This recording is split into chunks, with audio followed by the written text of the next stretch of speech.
Bonsoir. Bonsoir.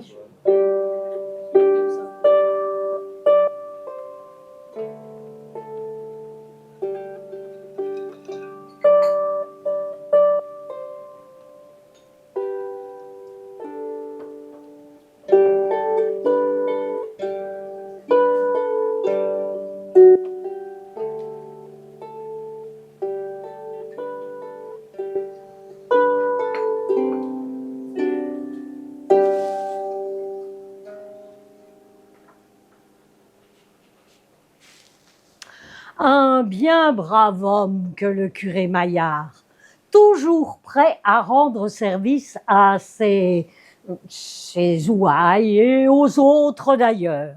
Mais s'il est bon envers les autres, il a suffisamment de sagesse pour l'être aussi vis-à-vis de lui-même. Et chaque semaine, il s'en va passer une soirée dans le village voisin, chez un de ses anciens compagnons de séminaire. La servante là-bas est un véritable cordon bleu. Il vient donc de passer une excellente soirée. Il revient ce soir-là de son festin. Il a le bâton de marche bien en main. Il va d'un bon pas. Son chemin longe un petit bois.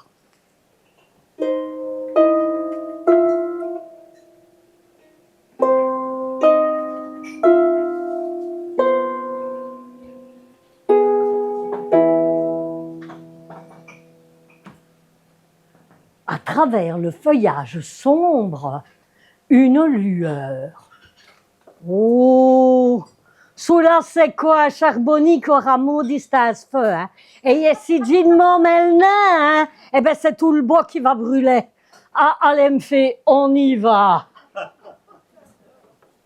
Et notre bon curé s'enfonce dans les fourrés.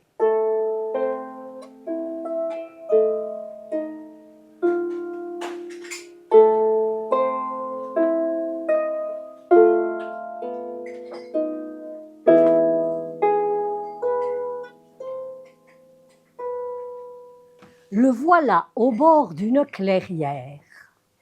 Et au milieu de cette clairière brûle un cercle de feu blanc. Jésus, Marie, Joseph, mais qu'est-ce qui c'est que cela? Pas un de ces trois-là ne répond, hein. Je sais pas vous, mais moi, je les ai jamais entendu répondre, hein. Alors, notre curé décide d'y aller voir lui-même. Il s'approche des flammes, il traverse les flammes, mais qui n'est sti brûlait? Non, non, qui n'est même ça tu le chaleux, mais c'est du feu froid donc qui brûle drosser. Si tu veux du feu chaud, j'ai tout ce qu'il te faut ici, hein, et même davantage.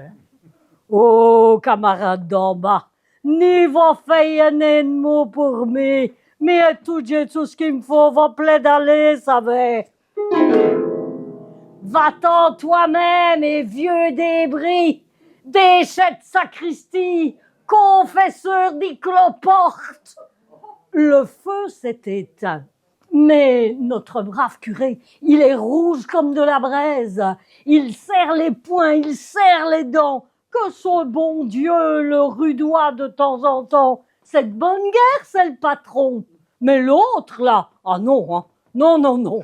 Alors il empoigne son bâton à deux mains et à l'aveuglette, aïe, aïe, oui, mais arrête,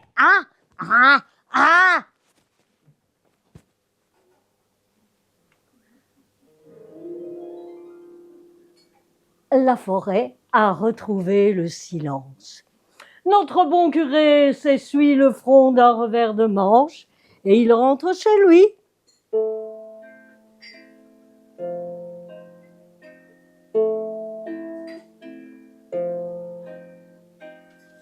Une quinzaine de jours plus tard, c'est la veille de la Toussaint. Il est dans les minuit par là. le curé Maillard est dans son lit, il dort. Hein? Ah! Oh, yeah, ça va, j'arrive. Descends les escaliers.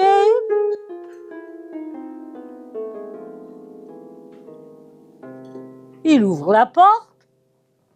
Personne. Oh ben, j'ai déjà rêvé, hein. Je remonte me coucher. Bonne nuit, hein, monsieur le curé. Et qu'il bon Dieu vous garde. Bonne nuit, père Cadet. Mais qu'est-ce qu'il te raconte, on mit? Mais le père Cadet, il n'y a béchi, moi qui te l'ai porté en terre. Ouh, il est grand temps d'aller se coucher. Bonne nuit, monsieur le curé. Bah, ça le voit dans Mariette, ça. Mais là, tout, elle est morte. Il n'y a bé troué moi. Oh, il y a une saki qui se moque de moi, hein. Il dévale les escaliers, il ouvre la porte. Devant lui, une foule de gens. Ils sont là, mais ils sont comme inconsistants, comme transparents. Pourtant, le curé Maillard les connaît tous. Ce sont les morts de l'année dans sa paroisse. Il y a le père Cadet, il y a la Mariette, et puis il y a Jean qui est mort d'une crise cardiaque au milieu de son champ à l'été. Et puis il y a Gaston. Oh, lui, on l'a retrouvé un soir de carnaval dans un fossé. Oh, puis il y a Marie, et puis il y a la Jeanne. La Jeanne, elle est morte il y a 3 semaines à peine en couche avec son petit. Le curé les regarde et... Mais qu'est-ce qu'ils vont faire aussi? Vous n'êtes pas né en paradis? La Jeanne s'avance. On y va, monsieur le curé. À cette heure, grâce à vous, on y va. Vous voyez, il y avait un djal qui nous retenait prisonniers. Mais après le procès que vous lui avez mettu, hein, il est pas, je l'ai voir, hein, et il en est presque des revenus, ça va. Merci, hein, monsieur le curé. Merci. Voyez, merci, monsieur le curé. Merci, monsieur le curé. Merci, merci. Mais à votre service, mes enfants. Et le curé Maillard regarde ses ouailles s'évaporer. Et lui, le sourire aux lèvres, il remonte se coucher en chantonnant une vieille chanson de son enfance.